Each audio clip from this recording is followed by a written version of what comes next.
নমস্কাৰ।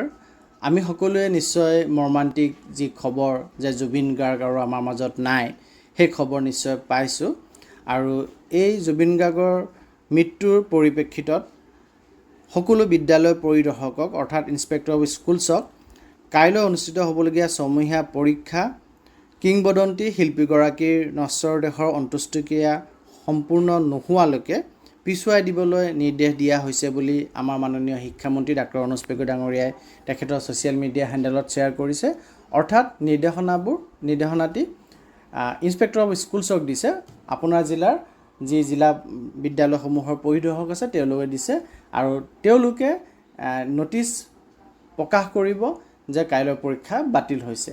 গতিকে আমাৰ নিজৰ জিলাৰ ইন্সপেক্টৰ অফ স্কুলছৰ পৰা আমি তেনেধৰণৰ ন'টিছ যেতিয়া পাম, আমাৰ যিবিলাক হোৱাটছআপ গ্ৰুপ আছে শিক্ষা বিষয়াসকলৰ লগত, তাত আমি নিশ্চয় পাম আৰু পোৱাৰ পিছত আমি কাইলৈ পৰীক্ষা বাতিল কৰাৰ সিদ্ধান্ত ল'ম। গতিকে প্ৰাৰম্ভিক পৰ্যায়ত অনুজ পেগু ডাঙৰীয়াই এই টুইটটো কৰিছে আৰু ইয়াৰ পিছ মুহূৰ্তত নিশ্চয় জিলা শিক্ষা বিষয়াসকলৰ ফালৰ পৰা অৰ্ডাৰ এটি ওলাব, যোনটো অৰ্ডাৰৰ জৰিয়তে কাইলৈ পৰীক্ষা পিছুৱাই দিয়া হ'ব। গতিকে আপোনালোকে সেই অৰ্ডাৰটিলৈ অপেক্ষা কৰিব আৰু সেই অৰ্ডাৰটি পোৱাৰ পাছত পৰীক্ষাসমূহ স্থগিত ৰাখিব অন্ত্যেষ্টিক্ৰিয়া সম্পূৰ্ণ নোহোৱালৈকে। ধন্যবাদ।